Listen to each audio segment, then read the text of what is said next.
And welcome to the F.A.P.E Now television show. My name is Gerald de Heer, and it is my privilege and honor to be your program host. F.A.P.E Now has been on air for over 20 years. It's an award-winning program right here on Olelo. And by the way, thank you, Olelo, for all the technical support and that you've given us throughout the years, I should say. What is F.A.P.E? For those who've maybe never seen the show or forgot, and you will be tested later. F.A.P.E, that means F, free, A, appropriate, P, public education. Free, appropriate public education. It's the right of all of us here in America to have a free, appropriate public education. F.A.P.E Now has been on, as I mentioned, for over 2 decades, and it's an award-winning show. But we also do, from time to time, in fact, we do a lot of these kinds of shows, resource shows. Initially, F.A.P.E Now was focused on the public schools, but we have since, for over the years, have expanded it to include education in general in Hawaii. And so we bring on the program resource guests, even people from public, charter, and other types of schools and other types of programs that somehow interface with education in Hawaii. And this time we have an excellent program, I know, because it was so good we brought them back immediately. We thought we were going to bring them back next year, about assets. And we'll refresh assets. We're going to do a little video about assets, and also our guests will be able to enlighten us. By the way, we are on Channel 54, and we are on every Saturday at 2:30 and fourth Friday at 7:30 in the evening on Channel 54. Now, if you're not watching Channel 54 and you find us, well, sometimes Olelo puts us on other stations too to sort of fill in. So we're on several times a month in the Olelo system, and wherever you're watching us, thank you for joining with us. All right, I think we got through all the 10, any comments therein have to be with the express permission of the Commissioner of Baseball. Okay. Jason and Elisa. Elisa. Welcome to F.A.P.E Now. And we'll start with you and then we'll go, Jason. How did you get to this, and I'm not saying how you drove, but how did you get to this spot? What got you involved with education and what it is that you're doing right now and that sort of thing for assets. And by the way, welcome to the show. Thank you. Thank you for having me. So I've been with Assets for 9 years now. I originally started as a second teacher, working in the 5th and 6th grade classroom. What really drew me in was the mission. I wanted to work with students who I knew I could make a difference, students who needed a specific type of instruction. Over the years, I worked in several grades, 3 through 8. I spent most of my time in the middle school, but I transitioned over to the curriculum office 3 years ago. So I now work as a curriculum coach on our K-8 campus. Do you do a lot of hands-on with students too? I do. In the classroom, constantly stepping in as I need to, getting to know the students. I pull small groups of students to offer additional instruction to what they're getting. So constantly in the classrooms. Well, welcome. Jason, hi. How did you end up here? Well, thanks for having me. Thank you so much for coming. This is my 23rd year at Assets, and I first started in the 7th and 8th grade as a second teacher.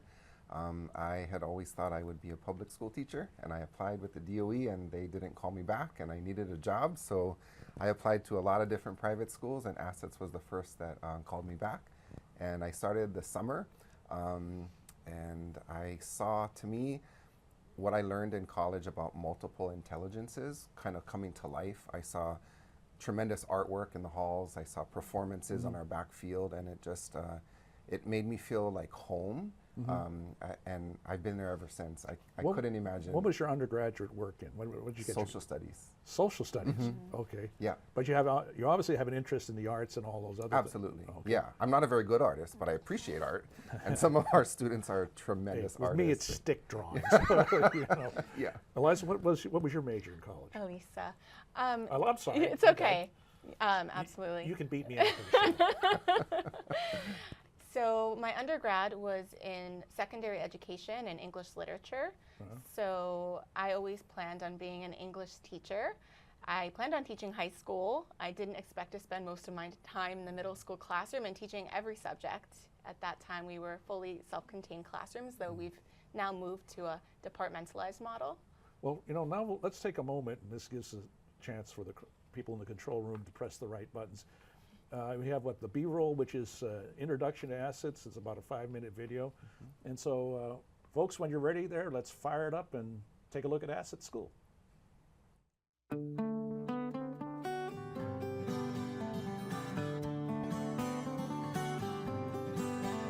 Like a flowering tree in the center of a community garden, it's a place that's capable of continually giving. The Transforming Lives Center turns belief in seeing the whole person into the action of seeing their every possibility while reaching for their highest. Today is such an exciting day, such a happy moment in the school's history to be able to open this Transforming Lives Center and expand the services that we're able to provide to students and families here in Hawaii. My name's Gracie Ann Young, and I'm the salutatorian of Assets class of 2022. I came to Assets in 4th grade after struggling with my education from my past elementary school. They didn't recognize my learning challenges, resulting in me not getting tested for years. However, my mom noticed right away that I could have a learning disability, and she knew I needed to get a psychoeducational test. When I was finally allowed the opportunity to take the test, it put a significant financial strain on my family. However, in the end, it proved to be worthwhile as I was diagnosed with dyslexia. With the diagnosis of dyslexia, I was able to come to Assets, where I got the education I needed and started to thrive. We have been aspiring to have this center for literally decades, and we've been doing the job, but we knew that we could do even a bigger service to our state if we had this type of center, our Transforming Lives Center. It's huge. I see progress, I see a difference, I see lives being changed, and I'm passionate about being a volunteer at Asset School. In 2nd grade, I was diagnosed with dyslexia, dyscalculia, and ADHD. At a very early age, it was apparent that I struggled academically. Testing and evaluation process, it can be challenging for families and for children. I knew where to turn for resources and support when my children were diagnosed and evaluated. I brought my daughter Savannah to come and see Darlene and get tested at Assets, and she was a wealth of knowledge and guidance with all of her resources. I knew where to turn for resources and support when my children were diagnosed and evaluated. It is for that reason I could not be more thrilled to support Asset School's Transforming Lives Center. Through this grant, early intervention is possible, and they will be able to evaluate, diagnose, and address learning differences across and cost-effective prices and at a timely fashion. It's fitting then that we bring these elements together in the presence of one another, inviting the Spirit to honor this blessing as we open this center to the community. Very welcoming. I think it's going to be great that this is going to be a service that's going to be provided to all children here in the state, just not just Assets. So it's really great that Assets is really opening up their expertise to benefit everyone. Once you assess the academic challenge, then you know what path to take, what journey to take with the child. And the sooner you get that information, the faster you can develop a curriculum or develop a lesson plan that's appropriate for them. And once you do that, I think you open the doors for the student in helping them to understand their strengths and what they can offer. When I hear a child has dyslexia or ADHD, what comes to mind is, what is their gift? There is always a gift to go with that, in my experience. And they have these wonderful ideas and creativity that comes with their learning that you don't see with other children. I think it's so exciting to see the Transforming Lives Center become a reality and to see its opening. It will do so much, I think, for our community and for our children. So when you walk into the Transforming Lives Center, you will see that the parent lounge will be named for Sandy and Darlene.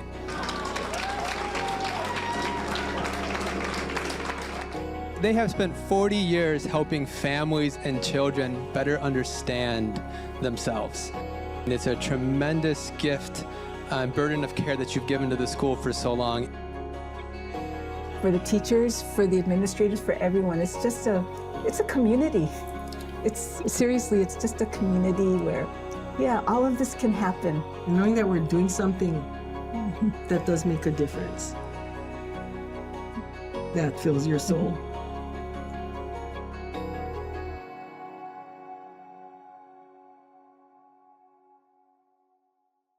All right, well, we're sufficiently warmed up now. But now we're going to say what's really happening. And I don't mean that as a criticism of the video. But based on the last program, it just sort of hit me in the middle of the show, as you know, what our guests were sharing, like Sandy, them. I said, assets is about thinking outside the box. The school really is about getting the kids to think outside the box, and then you really work at it. It's not only about socialization. It really is about life. And so, I mean, you're getting kids now. While we're watching the video, we're talking about, both you folks have extensive professional backgrounds, and you prepare very hard for the classes. I mean, it's not like you show up to school. You really plan the year out. But I notice up there, and certainly it's not structured. It doesn't feel like it's been planned for them. It's a little more spontaneous. And the kids do very creative stuff. When you first started Assets, where they said, well, our job is to make kids think outside the box, I think maybe that, because that really separates you guys, in my opinion. Right, absolutely. It's all about giving our students voice and choice. We don't tell students this is exactly how it has to happen, right? We're a strength-based program, and all of our students bring such unique strengths to the table. So giving them different ways to demonstrate what they know. Okay, so Jason, it's an out-of-the-box thinking type of environment. Absolutely. Highly creative, and you have how many students in the K through 8? About 130. 130. In high school. Okay, in high school it's about 100. Same amount. Okay. 130 in the high school. 130 in the high school. And how many in the roughly? Maybe 100 or so. Yeah, we have a little bit less in the. 230 students. None of them think alike. They're all individuals. You have this out-of-the-box experience that you both work at consciously, but you got 230 different opinions of what that means. So how do you sort of bring it together so that they actually have a wholesome, real educational experience and that they don't get distracted here? How do you keep it together without losing individuality? So I think there's definitely a structure to our school. There's a lot of creativity that can evolve from that structure, but in the high school, students are taking 6 classes, Monday, Tuesday, Thursday, Friday, and then on Wednesdays they go off and do their mentorship, which we can talk about later. But it is structured like a typical high school, but within those classes, teachers allow for, like what Elisa said, allow for a lot of creative thinking, critical thinking. When I'm up there teaching, and I'll say something maybe incorrect, and a student will correct me. I love that. That's what I want. I don't reprimand them for correcting the teacher. Or if they ask a question that's way out of left field, I'm like, that's a great question. Let's look it up together. Let's learn together. So I think there's a lot of structure in our school, but then it just leaves room for a lot of creativity too. Have either one of you ever had it where a student says something and you throw out the lesson book for the day and you go? I mean, when do you know when to really improvise like that, and when to no, the student is trying to distract us, or what? Students have it, Sure.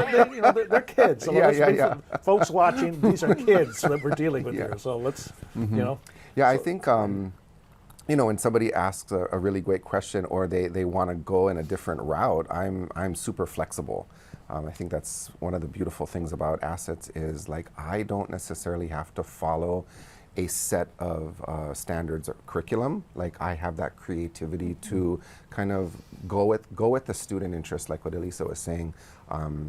And that's one of the questions I ask prospective teachers when they're interviewing to be a part of our faculty is, how flexible are you?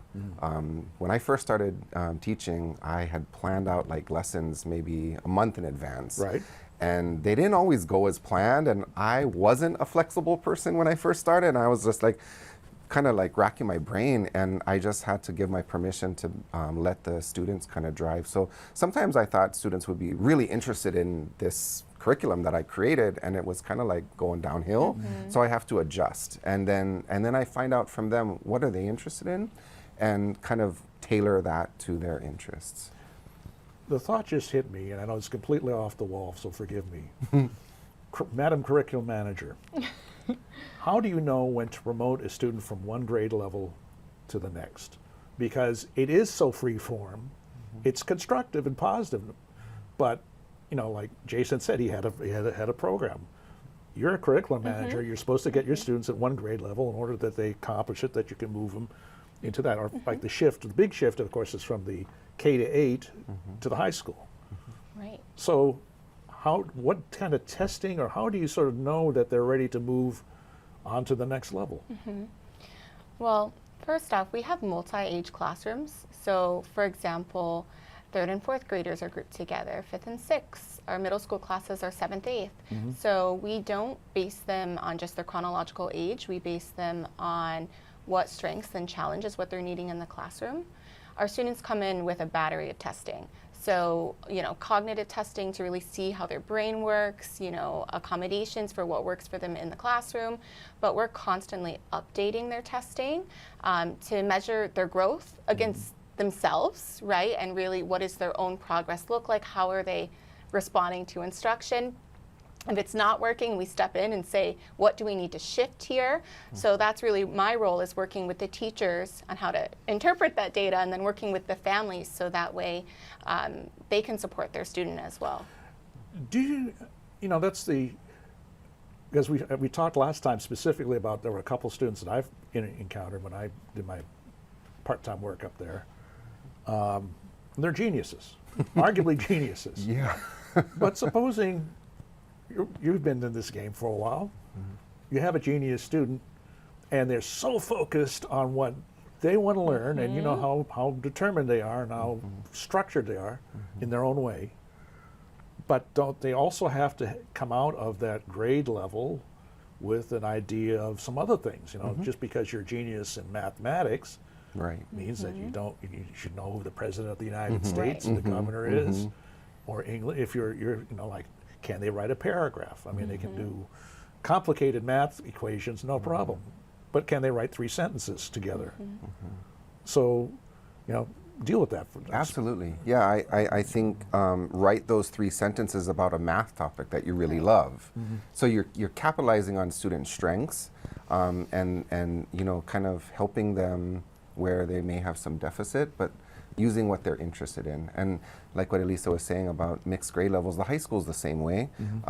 Students aren't like, just 9th grade together, 10th grade, 11th. So everybody's kind of mixed based on their, their abilities.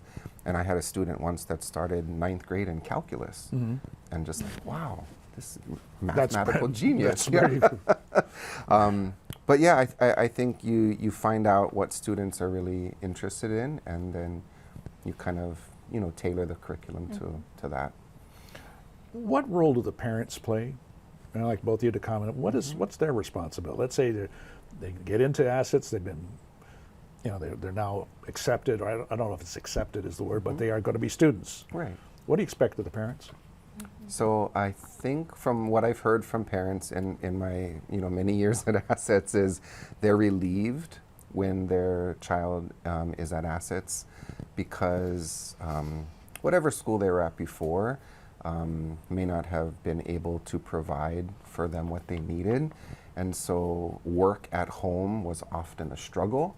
And so there was a lot of, just contention and, disagreements and whatnot. And, parents just kind of wanting to make sure their child was doing their work, and turning it in on time and, doing their best. And then at Assets, it's kind of the opposite. We're like, okay, we got it taken care of.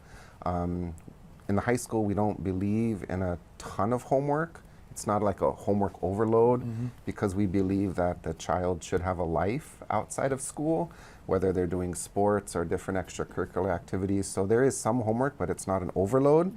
So there's not that, that stress when they get home. We do want them to do homework, of course. We have them write in their planners, and we have them estimate times they think this assignment might take. And then we try to have them kind of clock their time of what it actually took, because that concept of time is kind of just, abstract for many people. By the way, do the parents have to sign the planners? Is that No. Really? No. They're not. Well, I guess by the results of the student in the classroom, but so how do you get them to stay with the planner? Is a great idea. How do you keep them on it, though? Our students really need explicit instructions on how to be organized, really all those executive functioning skills, right? Prioritization, time management, test-taking skills. So with that, we have specific times during the day that they do the planner. The teacher will model and, you know, put it up visually and usually check the planners to make sure it's in there until it becomes a habit and a routine and somewhere that, you know, that when they realize that it's a tool, this planner's here to help. So it's a lot of practice and a lot of interactive modeling. I've had alumni ask me for copies of the planner, like digital copies. Yeah, sure. Because when they got to college, they were like, they didn't really like the planner in high school, but then they realized it was super helpful, and so they've asked for that. Well, it is, I always share with my students, I said, you know, this is the best advice I can give you. You know, when you get to college, do your homework in advance. Right. Go ahead of yourself. Don't wait till finals week to study. Exactly. Front load your work in September and October, so by the time it gets to Thanksgiving, you don't have to panic. Of course, do they ever listen to me? No, because they know better than me. I'm too old, right? But in fact, if they do that, you use your finals time to tweak your knowledge as opposed to find out, oh, you know, when did Columbus first come to the... Speaking of which, you have an English background, and I know, while you don't look at, I mean, both you guys are really young, but back when the Earth's crust was cooling and I was in high school, you know, Catcher in the Rye, Kill a Mockingbird, all those required readings, you know. Since you don't really have a structure, how do you, because there's benefit to the classics, right? Just no one realizes it. But you know that the classic literature, I mean, it helps with a lot of things. So how do you sort of work around that? Well, we definitely have a structure, and what that kind of looks like curriculum-wise is we do an integrated thematic curriculum. So what that means is each class, at least on the K-8 campus, will have a theme.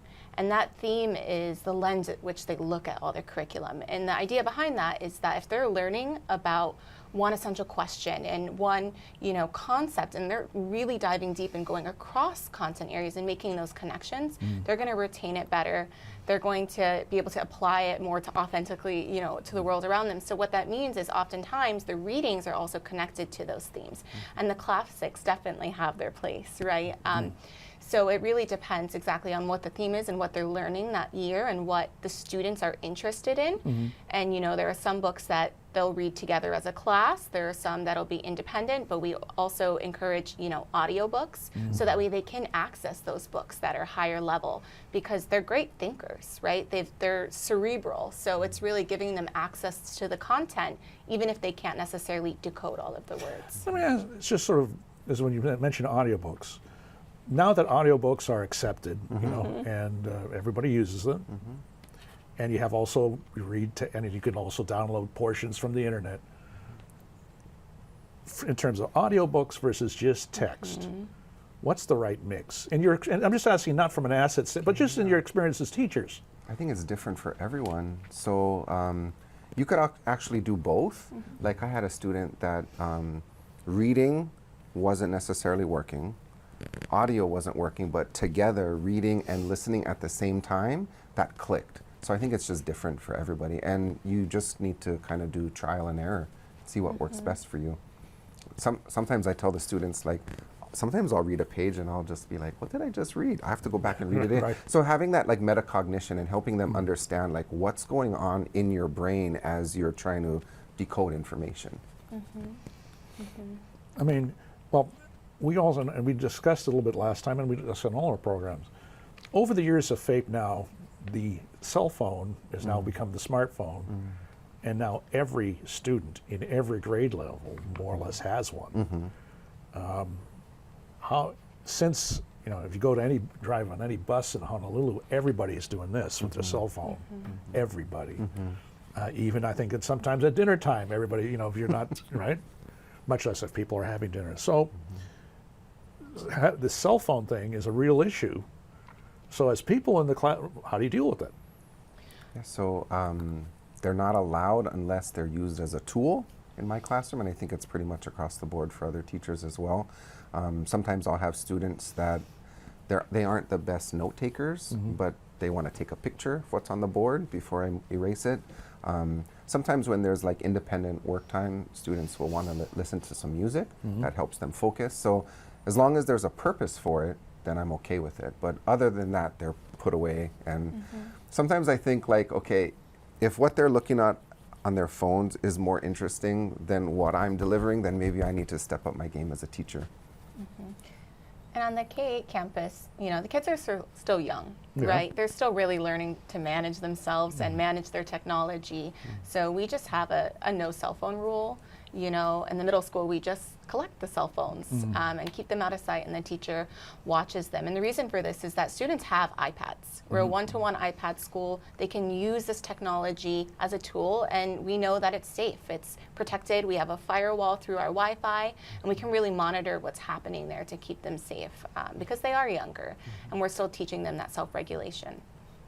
Well, so, and every student has, now does the school provide a Wi-Fi, as an Apple? Yes. And that's all that K all the way up to high school? In the high school, they provide their own. So they might choose Apple, or they might do Dell, or whatever their preference is. But yeah, everyone in the high school has their own laptop computer. As long as they can get onto, you know, Google Classroom, and you know, as long as they have Wi-Fi access, they don't have to have anything real fancy. With the advent, and I know that we had a young man was on last time, and he was kind of a computer expert himself, talked about AI. And I don't want to go overboard on AI, but AI is, if you don't know AI, you don't know education anymore. AI is the game. Now, it's not necessarily a better game, but AI is going to be a part of our lives, and by the time we do reruns of this show next year, AI will have moved up many notches in terms of public consciousness. So how are you approaching the AI era, which we are now in the midst of? Well, as the field is so quickly evolving of AI, you know, so are our practices and our conversations surrounding it, you know, and especially thinking about our population of students that we serve can be a tool, you know, so teaching students in a developmentally appropriate way how to use it, you know, as a thought partner for organization or for editing, and also teaching our teachers how to work with students as well. And we're such a process-oriented school that, you know, it really is a tool for our students, or can be. Yeah, usually students know more about technology than I do, so I end up having them teach me, which I love, because I'm not the end-all, be-all of knowledge. Yeah, but Jason, what about the stuff that they don't teach you that they forgot to tell you about? I think that's my responsibility as a teacher, just always learning these new, you know, tools that are coming out, like what Elisa said. And so, yeah, Assets really is the thinking outside the box place, isn't it? It's really it's incredible. There is another video. Let me go check the notes here about transformation. What was that again? Oh, the video that was shown in the beginning was about the Transforming Lives Center. Right. Yeah. I know we have another one. I think there's some other. I want us to look at that, because this is going to segue into for the balance of the show. So, control room, whenever you're ready, when you start seeing the video, I'll quiet down. And we're going to talk about what we just saw. Okay. If they're still in the control room. Actually, they've gone down to Zippies and everything. I'm kidding, guys. I'm kidding. Maybe.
I think Gerald.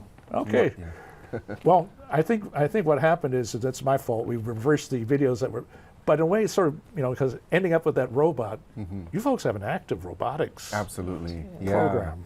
And it's fairly new. I think maybe 5 years. Did you guys like win an award or something? Yes. Yeah. So we talked Several about, awards. Yeah. I mean, so this is so there are. There are also kids that I won't call them special needs, as every child has special needs, but they couldn't fit in the public school. They were having problems in the box. Right, but they also are kids that are, that they're going to ace their courses and they got a career ahead of them, an academic career ahead of them. So you have kids of all different levels and skills, and you mix the grades. So how do you know that the one guy or one young person is doing all right as opposed to another? I mean, it is, you've really got, you're really treating individuals as opposed to a class. It's not really a class in that sense. I think assessing what students learn is a skill in and of itself. It's not just multiple choice tests. It's not just essay tests. It's a wide array of assessment tools. Sometimes I ask the students, how do you think you can demonstrate that you've learned my objectives? And so I get them involved in creating assessments as well. That one of the things that we discovered with your institution was the financing. And normally we don't discuss educational financing with teachers, but really, if you can't afford assets, there's a huge effort to make sure that they'll find a way. Absolutely. So it's not rich kids. It's anybody can get money. Is not, but it is an expense. It's expensive to operate the school. And the other thing that I found impressive, which sets aside, it's not about thinking outside the box, is that because of the fiscal leadership of the people who are running the school, set up, it's fluid. I mean, well, what's the financial? I mean, it's something that you never see. I mean, the debts are paid. It's solid. Their spreadsheet, their financial spreadsheet is awesome. Yeah. So the school is well financed, although obviously we're not. If you're going to donate, please donate, right? Right. Absolutely. But let's say there are also, one of the things of assets was young people with dyslexia. Now that, what I think, when you have dyslexic students, and it's more than one that adds factors, and you all are trained, tell us a little bit about that, because that also is part of thinking outside the box and getting the students who have dyslexia, getting them up to speed and without, without affecting the other students. I mean, tell me how do you approach this? So our mission, we serve students who are gifted and capable, but we really specialize as well in those with language-based learning differences. So dyslexia, dysgraphia, dyscalculia. And with that, we know that they need a really specialized, systematic type of instruction to remediate that. They need multisensory learning. So for that, all of our teachers are trained in Slingerland, which is the classroom adaptation of OG, which many schools use. And students receive it frequently. So they're really getting that remediation, but then they're still, like Jason was talking about as well, they're still getting the other content areas, and they're still getting to be creative and critical thinkers in these other areas as well, which we know, many dyslexic students are those out-of-the-box creative thinkers. Very smart. A lot of them. And then average class size is about 8 to 1. Right.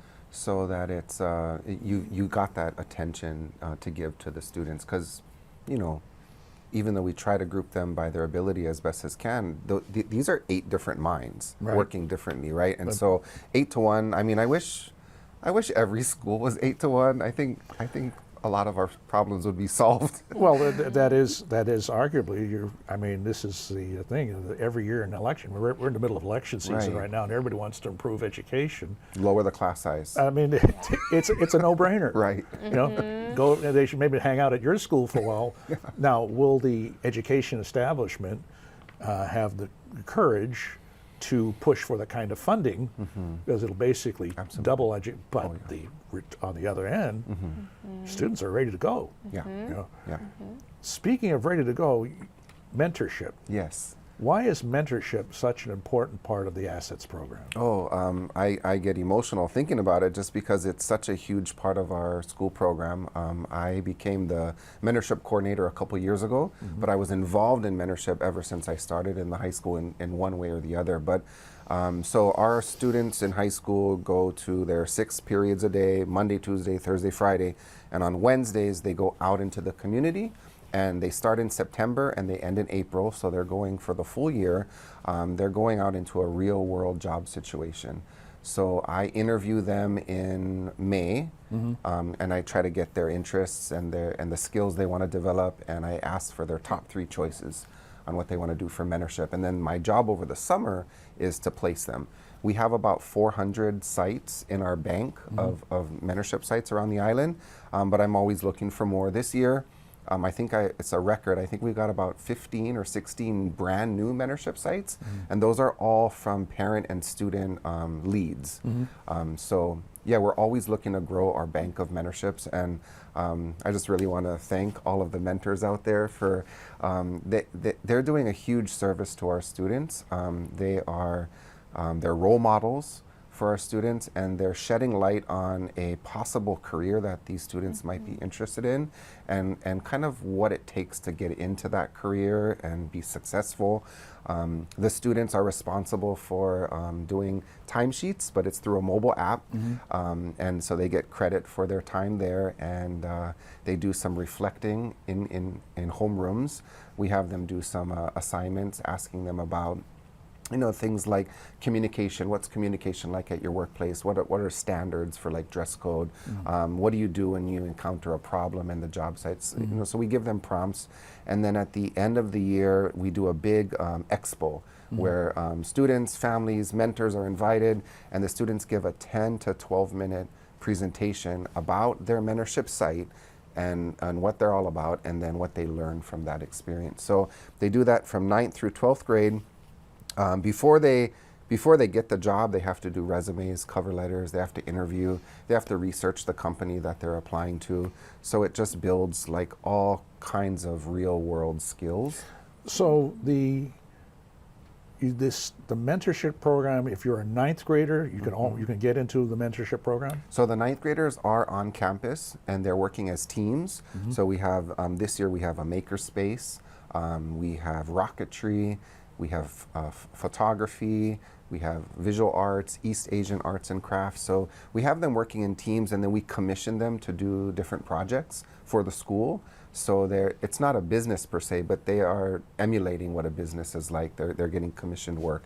And then starting in 10th grade, they're able to go off campus.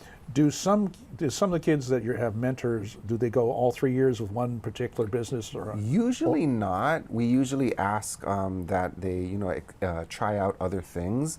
But I have a student this year working for the Department of Fish and Wildlife, and he started with them his 10th grade year, and he wanted to go back. And so I had a conversation with the mentor. As long as the student could do level 2 work, we don't want him just repeating the same thing, because what is he going to get out of that? Just another year of the same thing. It'd be like taking geometry again, But so the mentor was like, oh yeah, we can definitely, set the expectations a little bit higher, having him do different things, and then he's going to return his senior year, and everyone's excited, family's excited, the students excited, the mentor's excited to have him back. So yeah, in rare circumstances they can repeat, but usually we have them try something different. And one year I had someone working at a hairstyling place, and she realized, I think this isn't for me. And that's beneficial as well, So it might steer them in the direction of like, oh, I really want to be a pilot, right? Or it could be like, maybe this isn't for me, and you just saved a ton of money on college, or Okay, but you've worked all summer long. You've got these students in at least 3 grade levels are actually outside the campus. Right. And so the student realizes that no, they didn't want to be. So it's the middle of the year. How do you? Good question. How do you make an adjustment for that? So we work with the student on goal setting, and so what did you envision this to be? And maybe it's not meeting your expectations. What can you do differently? And if the student's comfortable talking to their mentor, great. If not, we have faculty members that are their mentorship monitors that help them with those conversations. So saying like, maybe they might be a little bit bored doing something, but have they approached their mentor? And then if not, let's talk about what are some other things that they could do. So we want them to start in September and end in April. And if they find that it isn't quite the right fit, we try to brainstorm ideas on how to make it work. Ladies and gentlemen who are watching, there may be, you may have a young person in your family, extended family. You may not be familiar with them. By the way, the program is about assets. That's a school, and they may want to consider getting them enrolled in assets. And so during the program, you might have seen the phone number. I think it's right about here on the screen. Call them, go on there. There's a website too. Website, yeah. I've seen the website. And we have open enrollment throughout the year. Now, is that applied to the K-8? Yes.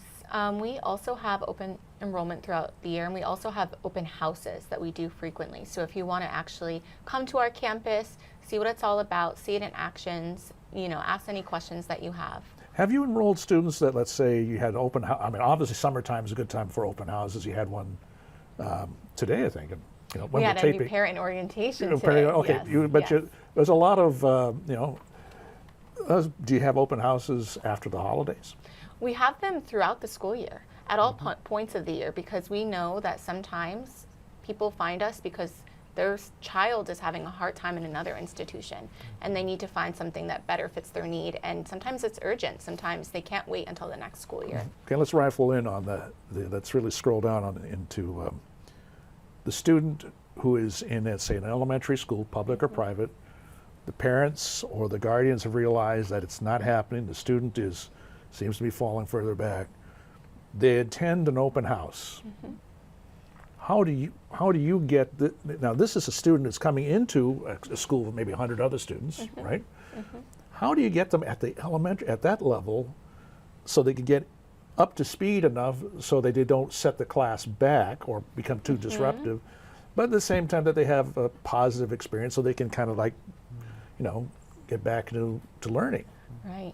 Well, for our teachers, it's really important that they differentiate, right? For existing students, for new students, that they see where is that child at, and how can I give them work that's at their level, that's going to challenge them, but with the scaffolds that they need to be successful. I wanted to mention something about new students. I went to pretty much the same people, kindergarten through 12th grade, so we all knew each other. And when a new student would come in, it would be really hard for them to kind of, get into different social situations. At Assets, I love it that there's always a group for everyone, so a new student comes in, they're very nervous, and what I love about our students is like they'll welcome them to their table. Oh, come sit with us, and it's like automatically they make friends, which I just love, because it's hard being a new student. So in the middle of the year, it might be tough, but I think they get into it and they just kind of roll with it. For all grade levels, every child deals with peer pressure. Are there peer pressure? There have to be peer pressure issues. And if so, how do you identify it and mitigate that? I think peer pressure can be positive too. Like I remember having students, this student's bag was always overflowing with just stuff, and I would try to work with this student, and it wasn't always received well because it's the teacher, and then his table mate was like, "Let me help you," and then all of a sudden it clicked, so. I think peer pressure can be used in a positive way. One of the things that I loved about Assets when I first started in the summer was students were reading out loud, taking turns, popcorn reading, and struggling with some of the text. And I looked around the room and I didn't see anybody snickering or making fun, and it just made me feel really good that our students can kind of empathize with one another, because they might be going through the same thing. And what about the students that are coming in after the traditional school year has started with dysgraphia, dyslexia? They're starting, because they're coming in cold. How do you get them up to speed in, let's say, the elementary level? Well, it really depends on what that specific student needs. First off, to come to our school, like I said before, you do really need testing. So this is going to give us understanding of where is this child going to fit in best. And it's really my role in working as the curriculum coach to work with the teachers and see what the student needs and adapting. Maybe they need more as well, and so for that I pull small groups to really make sure that they're getting everything that they need. But the PACE, because we really personalize the curriculum, everyone is pretty much at their own place with it anyways. So with that, we have a lot of small group instruction, you know, and just really being adaptive to where our students are. So because teachers are already differentiating, it's not too big to have at that point a new student coming in. It's really just making sure that that student knows what's expected of them, really, you know, introducing them to the routines of how things go in the academic setting, and really just transitioning them in that way. And sometimes like little tools like graph paper, if you're teaching long division, you know, and sometimes it's hard to keep yourself lined up, but giving graph paper could be like, whoa, all of a sudden I can do long division. Well, that's, you know, sort of blends into something I realize is that the high school level is really outside the box. I mean, but let's say your upper level is young adults. It's about becoming a young adult. But the lower level is about still being a kid and managing. But at one point, they got to make the leap from the Hickam campus up to Leva Heights. And isn't that a little bit of a culture shock? Even though assets, you all think outside the box, but it really is. I mean, I guess the most, when they start up in the upper division at 13 years old, that's a real critical transition year. So how do you get them ready for it? We're so intentional about the process. So students at the lower level, middle school students, they go 3 times a year to the high school. And they spend the day there. They get to know the campus, get to know the kids, the teachers, and what's expected. So really warming them up so that by the time they get to the high school, they know what's expected. There's also a lot of communication amongst us, right? And recommendations from the teachers of what do they need in this subject, what do they need environmentally or process-wise to be successful. And then, for example, Jason just reached out. Here's our 9th grade list. How does this look? Is there anything that I can do to shift this to make it look better? So it's a lot of collaboration amongst us because even though we're on different campuses, we're still one school with one mission. Right, and then we offer summer school, so it gives a chance for incoming 9th graders to kind of get a lay of the land in addition to the move-up days where they come up to the high school. They spend about 4 weeks up at the high school campus. They get to know some of the teachers, they get to know some of the other students, and so summer school is a great opportunity to kind of get the nerves out, because I know it's tough being a 9th grader on your first day. You have your schedule, but you're so nervous about navigating. But I think summer school is great for that. I think we all remember when we were in 8th grade going to 9th grade. All of a sudden, when I got into high school, all of a sudden the older guys were adults. They look, even though now I look at high school students, they all look like kids to me. But but for a kid, it's like, oh wow, these are real adults. Right. It's a bit of a shock. We talk to our seniors about setting the tone for the year. Like you guys are the big people on campus, and so you need to be welcoming, and you need to also be good role models. And also, like I said, the classes are often mixed, so these 9th graders are going to get to know some of the upperclassmen pretty quickly. I mean, I remember when I started my first day in first grade, and we had just moved to another city. It was my dad, his academic calendar required him to go to another city. And the first day of school, I'm there, and I was from kindergarten, and then went from kindergarten, obviously, to first grade. And they had it was just different. And I remember sitting in the hallway, and all this stuff is happening around, and I couldn't handle it, And I got really upset, and then there was a kid next to me and looked at me funny, and I realized, no one's going to help, It was a great experience, by the way, because you learn that sometimes you just have to deal with things. Right. It wasn't pleasant. On the other hand, it was, For the first couple weeks in the high school, we encourage our teachers to kind of like just be outside during passing periods, just to look for someone who might be lost and say, hey, where are you looking for? Let me help you. And I think that really helps. And we say, like, don't be too strict on attendance for the first couple weeks because people are still finding their way around. Even though we're a small campus, it is kind of difficult to navigate. But when I was talking about mixing of the grades, we also, I'm in charge of the student life, so student council. And so our Senate, we put on a prom every year, and it's open 9th through 12th grade. So everybody can go. And it's always a good time. People have fun. Does everybody go? Yeah, yeah. See, that's another, I mean, I Not everybody. I mean, Oh, really? but mostly everybody goes. Yeah, they look forward to it. Is there, I know that the prom thing, as I remember it, wasn't so bad for me. I was in the band, I had a lot of friends, and so, you know, but there's some people, it's a terrible thing. It's so stressful. Oh. The whole thing around that sometimes you just opt out. It's just too much. Well, I think a lot of people just end up going by themselves with groups of friends instead of having like a date per se, and it's just easier that way.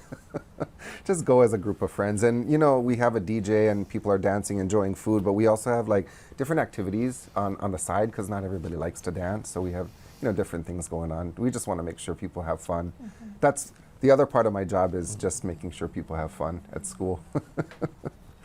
Let's, I know, how long is the graduation video? 1, 2 minutes? 2? Let's run, if you can, start running the graduation video, because I realize that we have 2 minutes and 48 seconds left in this. Because, you know, so whenever you're ready, just roll it, folks, and we'll talk up until then, and then we'll, and give us enough time on the other end to summarize and say goodbye. Class of 2024. Hold fast to all you've learned and experienced in your high school years. Remember that you have the ability to navigate challenges. You possess the stamina to pursue your goals. Though it can be hard or even scary when you can't see what lies ahead, you've already demonstrated that you have the courage to brave unknown or difficult paths, as well as the fortitude to blaze new trails.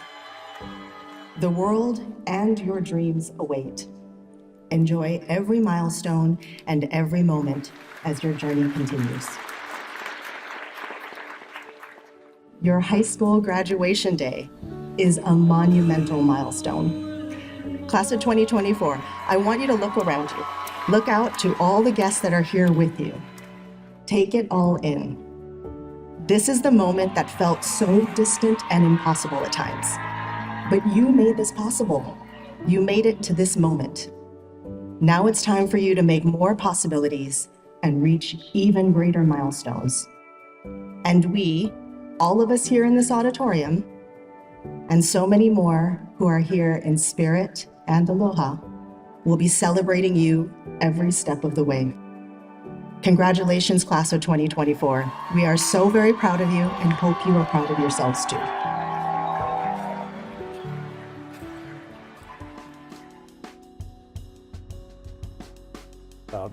There you go. Awesome. Thank you all for coming by and sharing this. This is a real opportunity, and I hope parents will take note and give you folks a call and get their kids. Thank you for having us. Oh, we enjoyed it. We've enjoyed this last 2 episodes. It's really something.